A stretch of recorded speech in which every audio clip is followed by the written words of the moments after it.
Quem nasce, nasce para crescer, quem cresce, cresce para frutificar e quem frutifica, frutifica para abençoar os outros, gente. Começa agora mais um programa Paulo Cavalcante, trazendo o melhor de Porto Velho, o melhor de Rondônia, entrevistando as pessoas que trazem a diferença, que constroem histórias, que podem nos estimular a um futuro melhor. Eu estava pensando na palavra que define justiça. E dentro do grego existe uma frase que vem também do hebraico, um dos nomes de Deus, que é Jeová Tsidkenu. Uns falam de Jeová Tsidkenu, outros falam de Jeová Tsidkenu. Jeová Tsidkenu significa o Deus da justiça, a justiça completa. Jamais nós vamos ter justiça completa na terra. Nós temos apenas reparações. Uma reparação aqui, outra reparação ali, mas diz que Deus, o Supremo Deus, é o verdadeiro juiz, aquele que consegue julgar o antes, o depois e o agora. Todo juiz, ele acaba julgando só o agora. E o agora, muitas vezes, não traz a justiça verdadeira, porque tudo vem de uma construção. Um bandido de hoje, uma situação de um criminoso que fez alguma coisa hoje, uma criminosa, um dia essa pessoa foi uma criança. Você consegue ver uma criança criminosa? Você consegue ver um bebê criminoso? Eu consigo ver que tudo que você planta, você colhe. Se você plantar espinho, você vai colher espinho. Se você plantar rosas, você vai colher rosas. Se você plantar uma árvore frutífera, você vai ter frutos. Se você plantar uma árvore de coisas amargas, você vai ter coisas amargas. Se você não plantar nada, você não vai plantar nada. Por isso é que nós temos que recorrer sempre ao melhor da justiça. Falando de justiça hoje, eu quero falar sobre um advogado. Sim, advogado, que nasceu aqui em Porto Velho, é pai de Graça, aliás, pai de Sofia e de Samuel Júnior. Ele é filho da dona Graça e do seu Valdeir. Hoje eu vou falar com Samuel Costa Menezes, o doutor Samuel Costa, esse meu amigo do News 5.1, esse meu amigo que é meu advogado também. Mas agora, depois da vinheta, daqui a pouquinho a gente volta.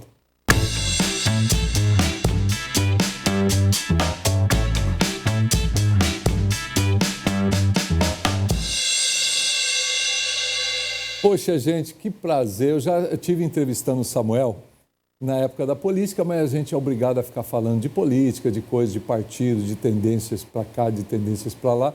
Mas hoje eu quero entrevistar a pessoa Samuel, o homem Samuel. O Samuel, da onde ele veio, quem ele é, esse cara polêmico de todas as noites, esse meu amigo de fé, meu irmão camarada. Seja bem-vindo, Samuel, ao programa Paulo Cavalcante, meu amigo. Satisfação tê-lo aqui. Prazer todo meu, Paulo. Parabéns pelo teu programa, essa reflexão muito linda que você traz no início do programa, fazendo diversos apontamentos teológicos, multifacetado. Certamente enriquece e abrilhanta o jornalismo Verdade da Rema TV. E é um prazer imenso estar aqui contigo mais uma vez. Samuel, eu começo o programa sempre falando das pessoas como pessoa mesmo, a origem dela. Como que o Samuel começou? Eu sei que nós temos um podcast da política, onde tem muita coisa sobre o Samuel, já falou, mas eu vou fazer uma coisa bem rápida, que eu quero entrar em outros temas hoje. Mas como é que começou a sua infância? Seu pai e sua mãe, como é que eles se encontraram? Você é o primeiro, segundo, terceiro filho? Da onde vem sua origem? Da onde vem sua família? Onde você estudou? Conta um pouco da sua infância. Pois bem, Paulo, em síntese, eu sou filho do professor Valdeir, da professora Graça. Meu pai faleceu de Covid no dia 21, no dia 8 de março de 2021. A professora de matemática da rede pública de ensino, no âmbito municipal, estadual. A minha mãe é pedagoga, teatróloga, psicopedagoga. E ambos se conheceram na Escola Municipal Nacional, a qual hoje recebe, em homenagem ao nome do meu pai, professor Valdeir, que fica situado no bairro Nacional, na Zona Norte de Porto Velho. E a minha infância toda foi pautada justamente na defesa dos direitos humanos, envolvida também com a Almadivel, da Assembleia de Deus, que é a União das Mocidades da Assembleia de Deus. em nossa cidade. Boa parte da minha vida eu estudei na rede pública. No ano de 2005, eu fiz um processo seletivo do Colégio Salesiano, a qual fui aprovado em primeiro lugar, e também num processo seletivo do Ministério Público do Estado de Rondônia, né, Bolsa Estágio, a qual fiquei na segunda colocação. E aí eu tive que optar entre receber, né, no contraturno, um estágio remunerado, né, que pagava um pouco mais do salário mínimo, ou ganhar bolsa no Colégio Salesiano e ter uma educação em tempo integral. E aí eu optei em estudar no Colégio Dom Bosco, né, hoje já extinto, no método salesiano e Colégio Católico, que me possibilitou, né, acelerar... Dom Bosco era particular? Isso, particular. E aí o seu pai pagou isso? Na verdade, eu ganhei uma bolsa. Você ganhou uma bolsa? Você disputou ela? Disputei ela. Fiquei em primeiro lugar. Sim. E nesse mesmo período de 2005, quando eu estava no segundo ano do ensino médio, participei do processo seletivo para estágio remunerado.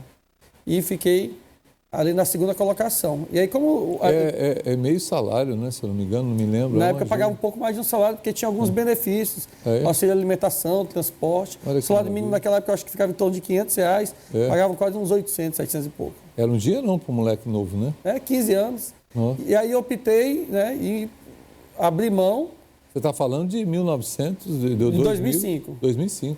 Isso, aí no ano de 2006, eu fui terminar o terceiro ano do ensino médio no Colégio Dom Bosco. E aí eu aproveitei, né, a oportunidade no primeiro trimestre, estava bem atrás, né, da minha turma, aí no segundo eu fui nivelando, no terceiro, aí no último trimestre já estava ali em condições de equidade, prestei vestibular, fui aprovado aí no curso de Direito em diversas faculdades aqui da nossa capital e em 2008 abriu o edital e alguns cargos da segurança pública, a gente foi aprovado em alguns e concluiu o curso de Direito no ano de 2011. Samuel, me diz uma coisa, nesse mundo cheio de dificuldades e de diferenças também, né? Hoje, infelizmente, a gente... Não sei se tem... Será que o nível de estudo... Veja bem, você que vem de uma família de professores, você que começa a estudar na escola pública. Mas a escola pública, ela tem condições hoje de preparar uma pessoa no nível que você foi preparado. A escola hoje, olhando mesmo, sem viés nenhum, olhando o que está acontecendo hoje, pós-pandemia, situação dos professores, situação das escolas, do material, de tudo que envolve escola pública. Uma pessoa normal que mora aqui no Nacional, ou que mora na Zona Leste, ou no Orgulho do Madeiro, ou qualquer outro lugar, essa pessoa, ela tem condições de estudar numa escola e de prestar um concurso a nível de... Você mesmo falou que o Dom Bosco nem existe mais, né?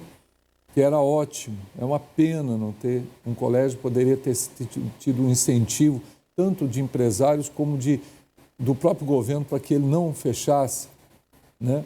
E aí você vê porque quem tem condição de pagar um colégio objetivo, como é que você vai comparar uma criança que tem um pai aí que é advogado, um pai que é empresário, ou um funcionário público de cargo alto, que tem aí uma renda aí dos seus 30, 40 mil por mês, tem condição de pagar 5, 6, 7 mil reais por mês numa escola de qualidade, né, com material, com tudo. Uma criança que cresce tendo condição de lutar judô, de ir para aula de ginástica, de violão, de tudo, e ainda tem essa condição de estudar numa escola desse padrão, como que vai ter uma competição? Você acha que um menino hoje, como você, que começa a estudar lá no Nacional, tem condição de chegar onde você chegou?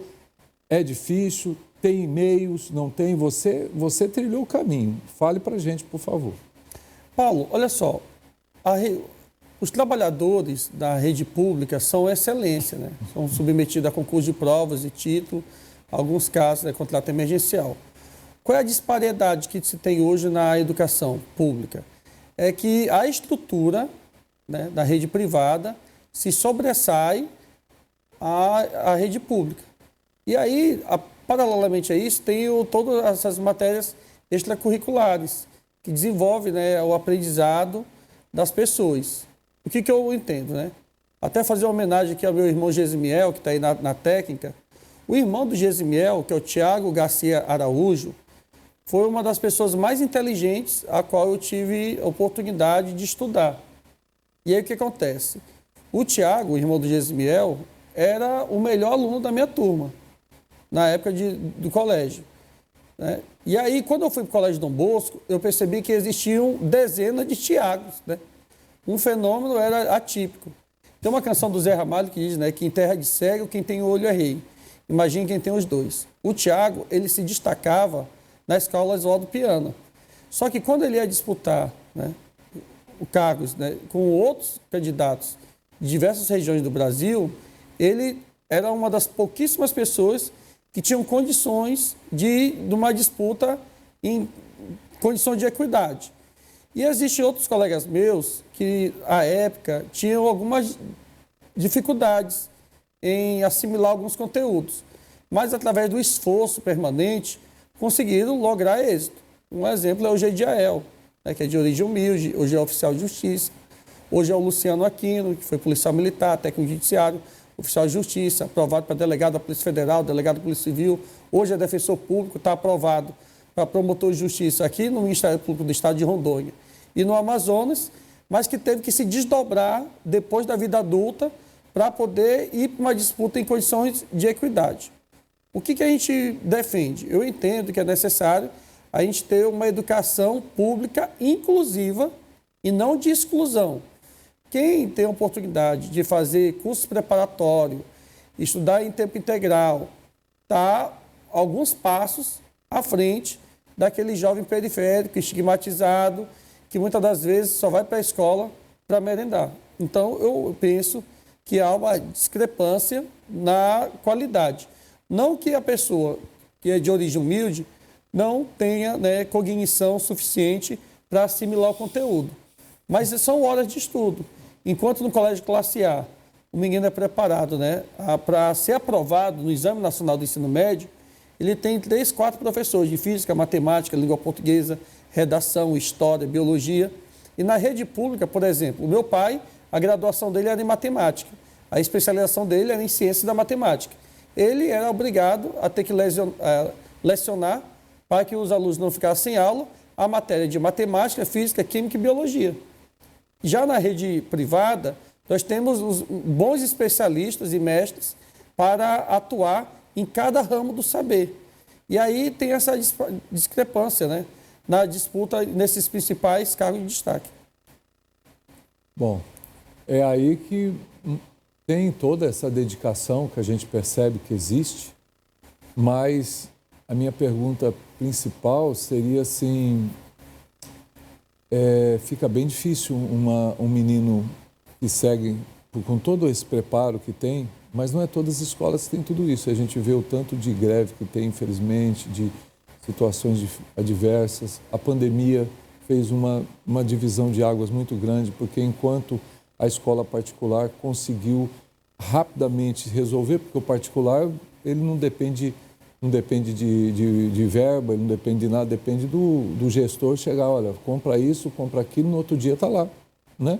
E começa já a transmissão de aulas.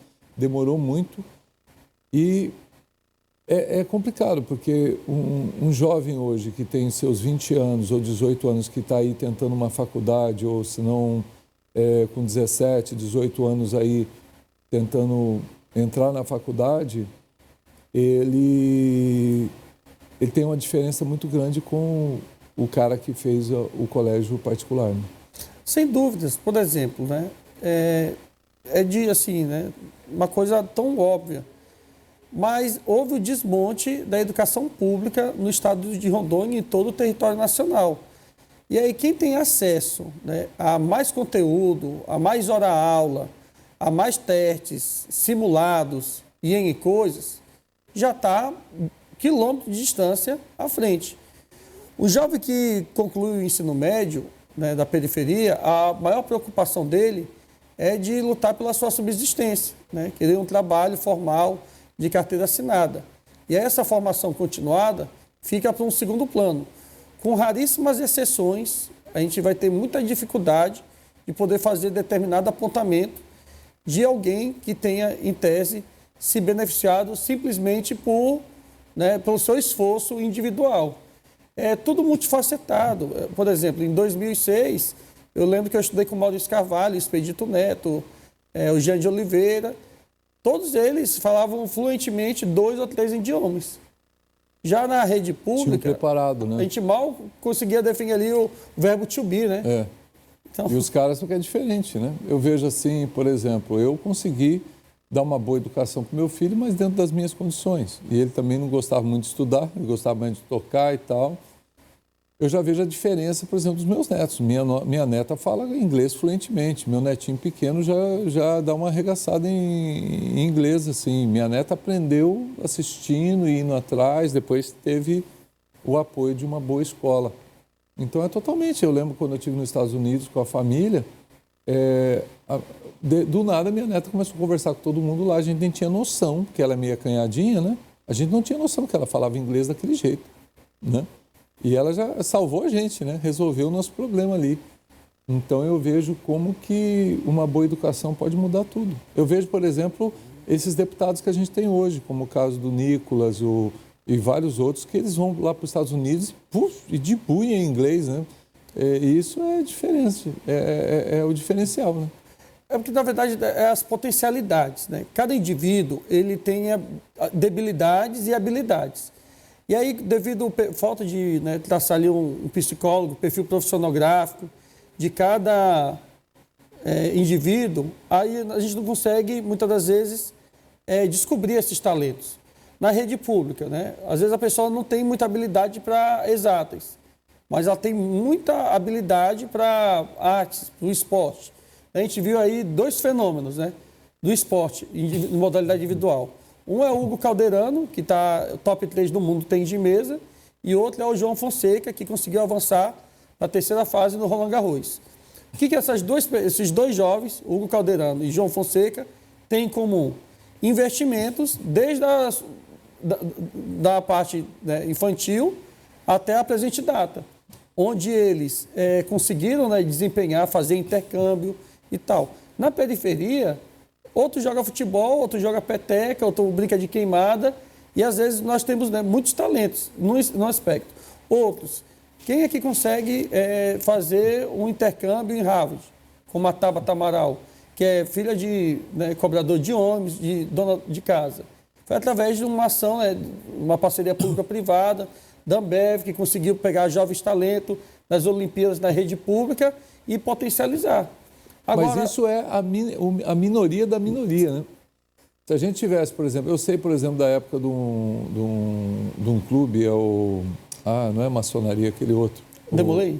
Não, Lions, acho que é o Lions Clube. Lions. Os Lions, eles têm essa coisa do intercâmbio, né? Então, todo mundo que participa dele tem esse negócio do intercâmbio e tal, as famílias lá recebem, né? O Rotary Club também, estava esquecendo do Rotary. O Rotary tem muito isso, né? Mas o Rotary pertence ao quê? A uma gama bem alta, né, de Sim. pessoas da classe alta, que têm condições financeiras. E é justamente esses que têm mais recursos ainda e que se faz essa troca, né, de uma família aqui receber um aluno que vem de lá, apesar que pouca gente está querendo vir para cá ultimamente. Precisamos melhorar o Brasil. Eu vejo essa questão de dar na escola esse amparo, porque eu até tinha dito para você na entrevista anterior sobre o meu sonho. O meu sonho era uma escola padrão. Precisa ter uma escola padrão, aquela escola que a criança entre de manhã e saia bem à noitinha, né? E que tenha tudo nela, que você tenha uma boa oficina de teatro, que você tenha treinamentos tanto de cozinha, de culinária, de todo tipo de esporte, porque dentro disso vai nascer uma pessoa que tem vocação, né? Por exemplo, o meu filho, você sabe, ele é um dos músicos mais tocados do Brasil hoje, né? Hoje mesmo ele está viajando para a Europa e ele vai fazer uma turnê na Europa inteira, uma banda do Brasil com recurso próprio, né? Recurso próprio, vai fazer uma turnê na Europa por quase todos os países da Europa, né?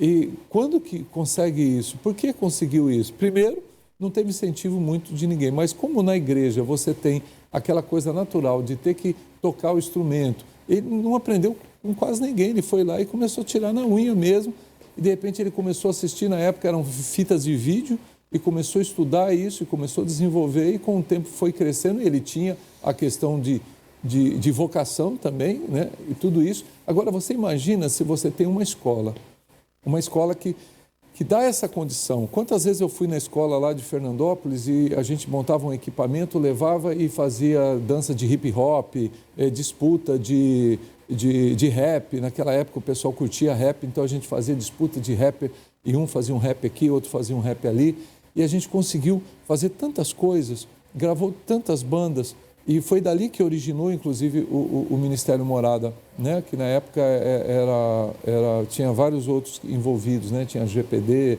tinha SL, tinha outros cantores. Por que eu estou falando isso? E quando você incentiva, você pode dar um norte, né? De repente, com esse incentivo que eu dei para o meu filho, eu dei uma carreira. Hoje ele tem mais de 100 pessoas que trabalham para ele diretamente. Indiretamente, eu nem sei quantos, né? Então, você vê, você pode mudar o futuro de uma pessoa quando você investe em arte. Você pode mudar o futuro de uma pessoa quando você investe em esporte. E a escola tem o poder disso, né? Paulo, assim, muitas das vezes as pessoas se atêm, na sua cognição, um retrato de uma falsa realidade.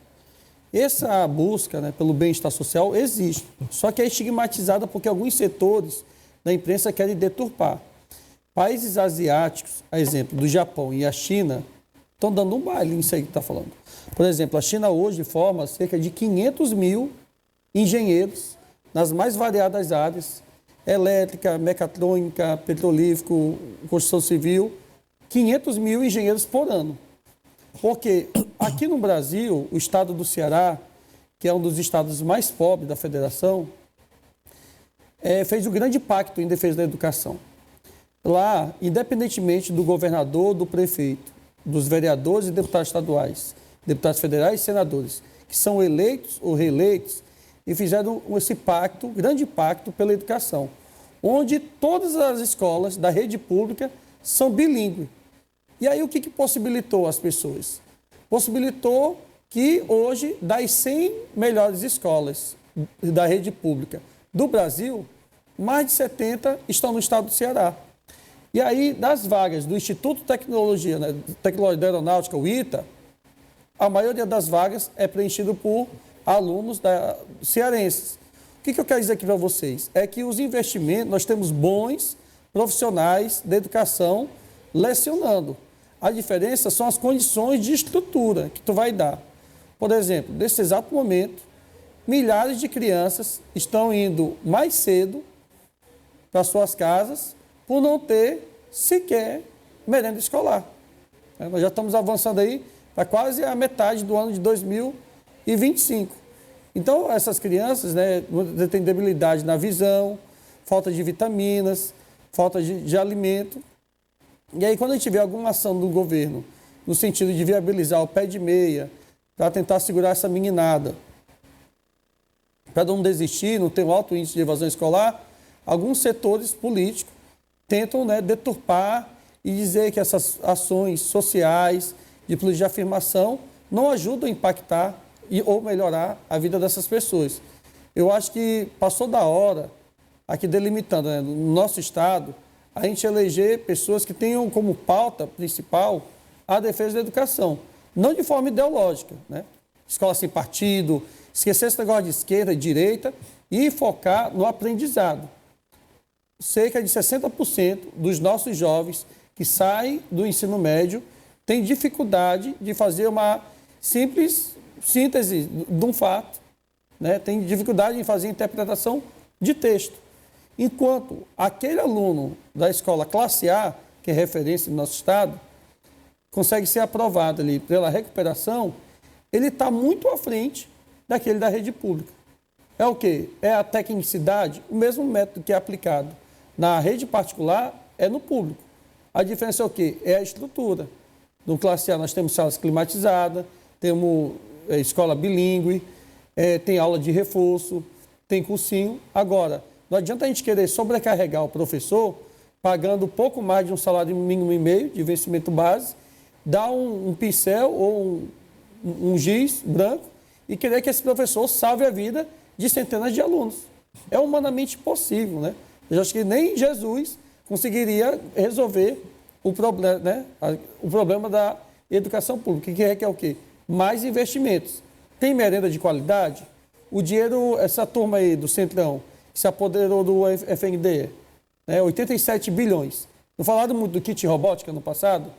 Pergunta aí quantas crianças, jovens e adolescentes da rede pública municipal e estadual receberam tablet. Não existe isso aí. Nem os professores têm acesso ao tablet, né? Então, essa inclusão da era da informação, hoje, a internet lá é uma grande ferramenta de transformação na vida das pessoas, mas desde que utilizada de forma correta. E aí esses jovens ficam ociosos, mais de 10 mil crianças, adolescentes e jovens fora da sala de aula, e aí se tornam um forte candidato a serem um soldado aí de facções criminosas e N coisas. Porque o estudo muda as pessoas, gente. Ninguém é mau caráter por querer. Claro que se você investe numa criança e dá condições para ela ir para frente, ela vai. Se você dá carinho, se você dá educação, você gera uma criança com uma mente saudável, com uma mente honesta.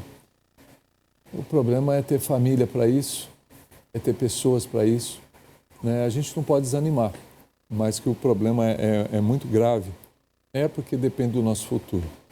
Eu quero falar também, Samuel, porque você é advogado na área criminal, que é uma área pesada, é uma área difícil, porque você pega a ponta da linha, onde tanto tem pessoas inocentes, que realmente às vezes foram metidos numa enrascada, né? Foram conduzidos a um problema. Acontece crimes hoje que às vezes quando a gente chega e vê o crime, nossa, mas você não sabe o que houve por trás desse crime, né? A pressão que houve por trás disso tudo. Como que a lei ela está meia estranha, principalmente quando se trata do masculino. Está muito complicada a lei para o homem. E eu queria falar um pouco disso tudo, né? Porque tem muita gente querendo saber como que eu posso vencer uma causa judicial, que jeito, né? Ele que defende no júri, né? Que vai para frente. E eu quero ver isso, mas é depois do comercial que você vai me responder. Mas é daqui a pouquinho. A gente volta, viu?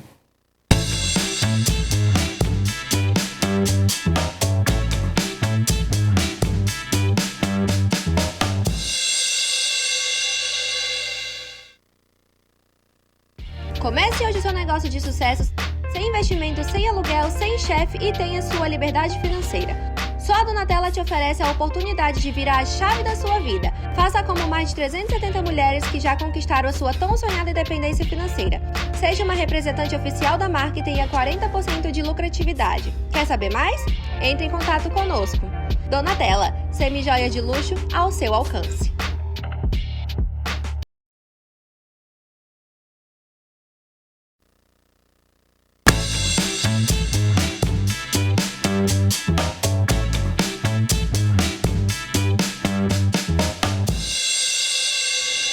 Bom, pessoal, você que já está acompanhando aí pela Rema TV ou pelo YouTube, nós estamos entrevistando hoje Samuel Costa, esse meu amigo, que é amigo de bancada aqui do News 5.1, comentarista aqui político, criminalista, um advogado criminalista e também um agente, né? Como é que fala? Não é agente que fala, um defensor das causas públicas, das causas sociais, né? Desde criança defendendo, se envolvendo no Grêmio e em outras coisas. Samuel, eu tinha feito uma pergunta sobre a questão jurídica, né? Hoje, você é um defensor no caso criminal. Eu queria que você falasse um pouco isso. Por que a criminalidade tem subido tanto? Qual que foi o caso mais difícil que você teve êxito e você achou que foi um caso assim que balançou bastante, tanto você como as pessoas? E que você, como político que é também, apesar de não ter um cargo hoje, mas que já defendeu causas políticas, sugeriria para mudar essa questão desse avanço criminal tão grande que tem hoje no Brasil e, infelizmente, aqui no nosso estado, em Rondônia? Olha, tem um dito, né, que fala, né, um brocado jurídico, dura lex sed lex. A lei é dura, mas é a lei. É necessário que o imperativo da lei se sobreponha às organizações criminosas, facções e N coisas. Agora, a gente não vai combater o crime com bravatas, frases de retórica, com vídeos de lacração em rede social. É necessário o aparelhamento das instituições de segurança pública, contratação imediata de novos policiais, fortalecer a inteligência, a perícia. Talvez, né, vir aí buscar no segundo momento a desmilitarização das polícias para que a gente possa ter uma polícia unificada, que haja de forma preventiva e coibir muito fortemente os grandes líderes que são pessoas de colarinho branco que recrutam esse jovem da periferia para estarem sendo um soldado do poder paralelo. Agora, é importante frisar, né, que muitas das vezes as pessoas têm aquela concepção de achar, Samuel, qual foi o caso assim, de maior repercussão? A maior repercussão que existe são aqueles casos que tramitam em segredo de justiça, né, que não tem muito holofote, onde envolve, né, menores. Hoje temos aí o Instituto da Alienação Parental, onde, infelizmente, algumas ilações infundadas são feitas para o genitor. E no decorrer da instrução processual penal, se traz, né, através de elementos comprobatórios, provas documentais, pericial, testemunhal, exame psicológico, que a mãe, em alguns casos, faz uma ilação totalmente infundada, acusando, em alguns casos, o genitor de ter cometido algum crime de liberdade sexual contra um menor, púber e impúber. E esses casos, né, quando se tem essa reviravolta, não se tem muita repercussão, porque o Estatuto da Criança e do Adolescente, ele assegura, né, que essas situações correlacionadas a menores devem tramitar em segredo de justiça. Geralmente, aqueles casos de grande repercussão é aqueles que são noticiados, né, nos sites de notícia, na rádio, na TV, e aí onde há, né, um sensacionalismo da imprensa, e aí chamam muito. Eu sempre costumo dizer, Paulo, que as grandes batalhas que a gente vence é aquela que não teve muita visibilidade. E por incrível que pareça, né, tanto eu quanto outros advogados criminalistas, defensores públicos, temos conseguido provar, né, dentro de uma instrução processual penal, a não autoria de alguns homens, né, pais, avós, que são vítimas desse tipo de alienação. Agora, é claro, né, que há um pacto pela primeira infância, é necessário também que se puna, que se investigue e se responsabilize aquele indivíduo que age de engano, né, que coloca a integridade das nossas criancinhas aí em risco. Nossa, é claro que é necessário, a gente precisa muito cuidar das pessoas certas serem absorvidas e aquelas que precisam ser punidas.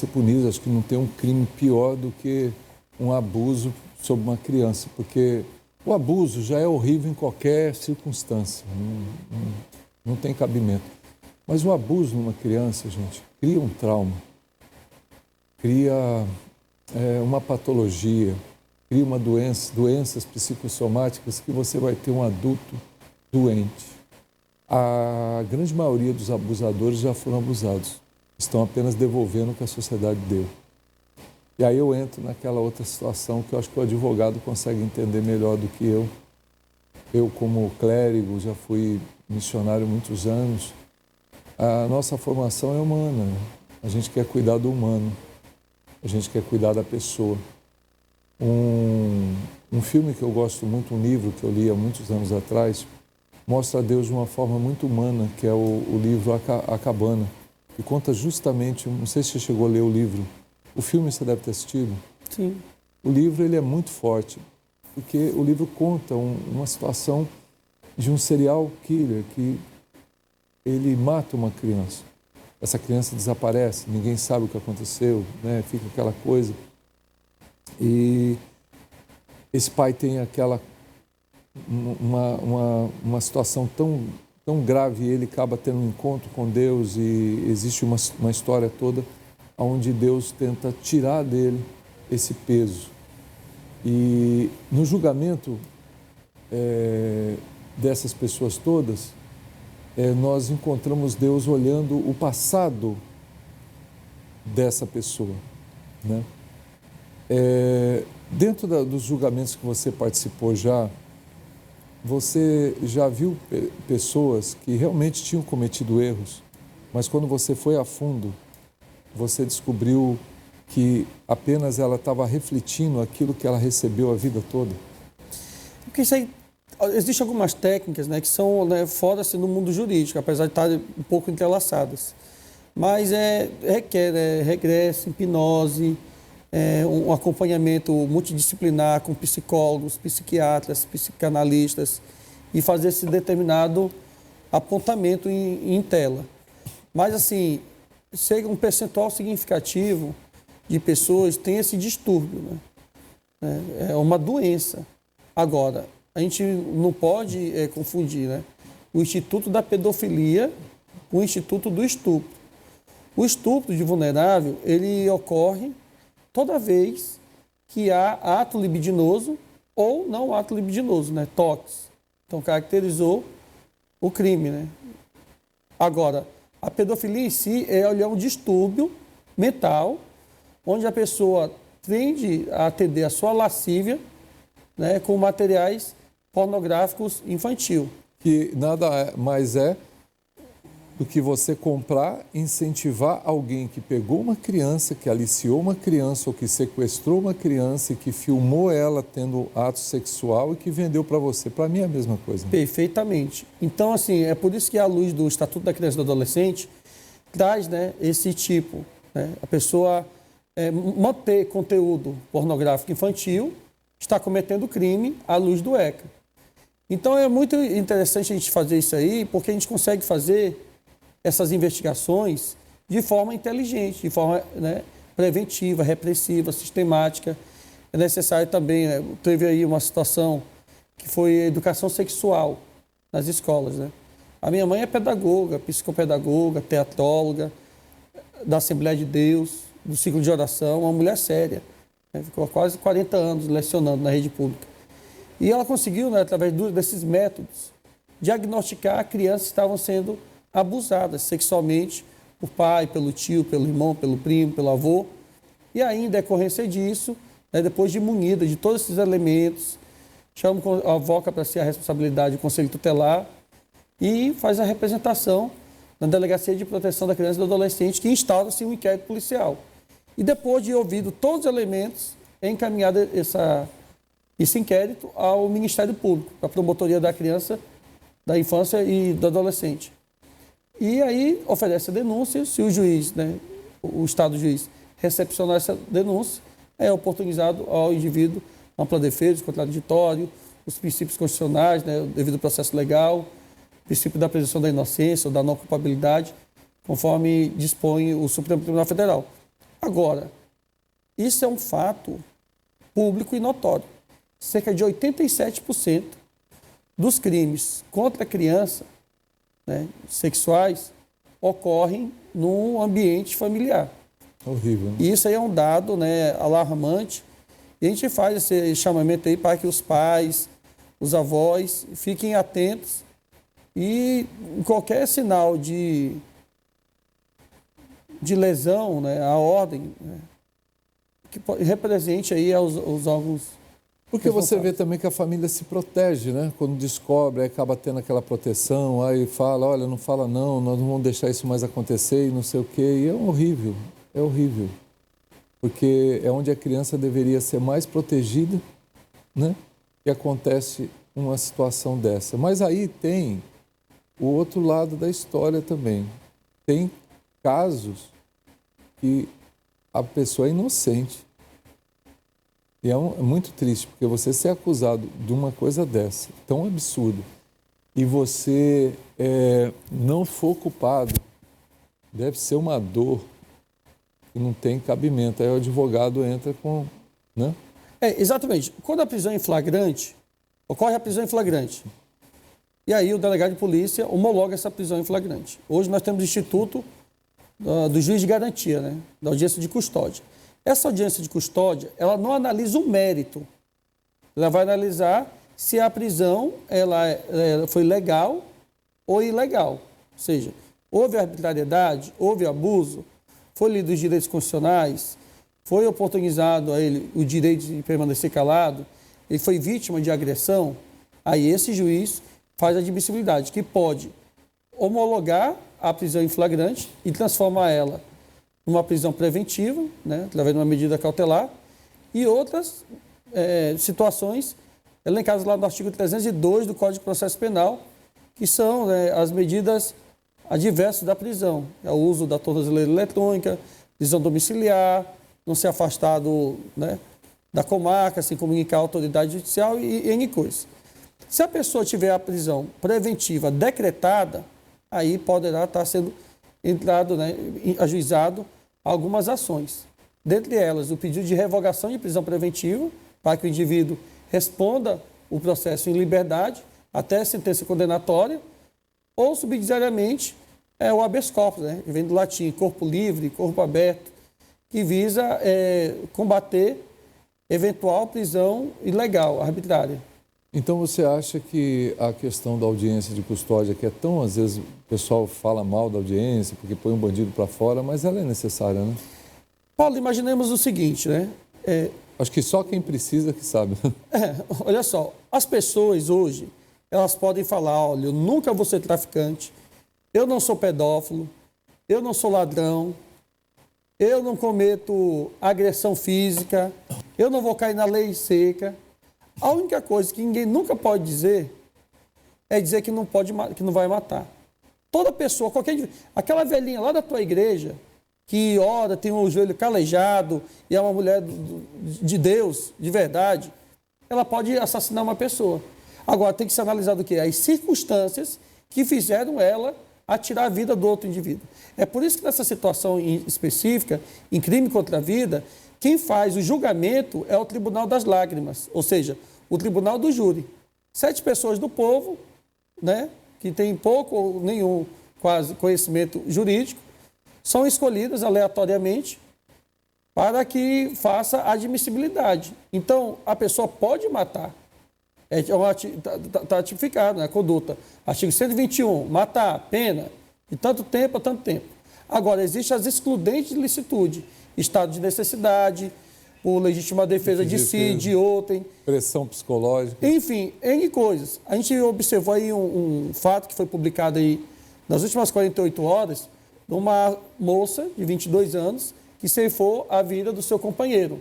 E aí foi introduzido aí em vídeos, né, nas redes sociais, dele agredindo ela psicologicamente. E às vezes as pessoas têm essa concepção errônea, equivocada, arcaica, deturpada, de achar que violência é somente a violência física. A violência pode ser psicológica, ela pode ser moral, ela pode ser patrimonial e pode ser a que todo mundo conhece, que é a física. Você imagina um cara, por exemplo, uma moça ou um rapaz que foi traído de uma forma assim muito desonesta, né? E aí depois essa pessoa ainda desfaz ou faz coisa. Isso é um caso que às vezes numa situação dessa, que a pessoa é pega de surpresa e ela tem oportunidade, é errado, mas há como a pessoa se livrar? Porque antigamente havia essa questão do crime de honra, né? Hoje não existe mais, porque nem tem cabimento um negócio desse. Eu acho que você não dá certo, cada um para o seu lado e pronto, acabou, né? Mas tem situações que parece que o cara não consegue sair, né, de uma situação dessa. Às vezes a pressão é tão grande, a paixão da mulher ou do homem é tão grande que ele acaba fazendo uma besteira, né? Olha, até alguns tempos atrás, era possível alegar a legítima defesa da honra, né?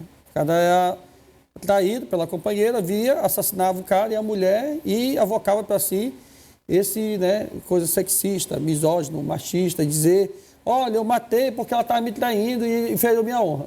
Hoje, essa tese não é mais utilizada no Tribunal do Júri. E aí o que pode acontecer, né? Como é um julgamento popular, o advogado dentro da retórica, do sofismo, né, que é a arte de ludibriar, de enganar, retórica, vai tentar introduzir de uma forma direta ou indireta no subconsciente dos jurados que aquilo ali foi um motivo de violenta emoção visando atenuar, ou seja, diminuir, eliminar algumas qualificadoras do artigo 121. Mas a cipuada vai vir, porque houve autoria, né, não vai poder negar a autoria, e aí na hora de fazer a modulação... Mesmo que ele seja um réu primário, ele vai acabar pegando cadeia. Via de regra, sim. Aí pode tentar, né, buscar desqualificar por uma tentativa de homicídio sem intenção. Porque ele estava com distúrbio, ele estava... Aí todos esses arcabouços, né, são infinitas combinações, né? Pode conseguir um laudo psiquiátrico, que o cara estava sob efeito de substância análoga, de remédio depressivo. Você conseguiu livrar alguém já nessa situação? Já, consegui. E o cara não pegou cadeia? Ele teve uma pena bem branda, né? O Ministério Público tinha pedido 28 anos. Ele foi condenado a menos de 5 anos e pouco. Ficou preso ou pegou semiaberto? Ele já tinha cumprido 1 ano e 3 meses, aí tinha trabalhado lá, compensou mais 4 meses, contou 1 ano e 7. E aí, quando pegou 5 anos e 8 meses, não me recordo muito bem, ele, 2 dias, ele estava de tornozeleira e respondeu em liberdade. Isso aí. Samuel, nós temos algumas fotos aqui. Eu queria perguntar muita coisa para você. Por exemplo, bandido bom é bandido morto? Eu ia perguntar isso para você. Eu sei que você não tem essa... Mas eu queria comentar algumas fotos. Depois, no final, se você quiser falar. E se você quiser falar sobre a sua profissão, sobre as pessoas que precisam, talvez, do seu auxílio, você tem toda a liberdade. Esse aí quem é? Isso aí sou eu em 2011, ó. Magro, né, sem barba. Olha só. Não tinha nenhuma marca de expressão no rosto ainda. 2010 para 2011. Foi quando eu cheguei em Rondônia. Olha aí, menino.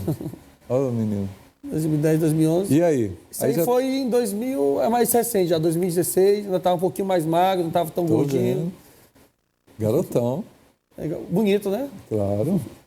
Não sou de achar um bonito, não. Isso aí são meus 2 filhos. Isso aí são 2 meninos. Isso, a Sofia, que completou 9 anos agora, dia 15 de maio. Oh, meu Deus. E o Samuel Júnior.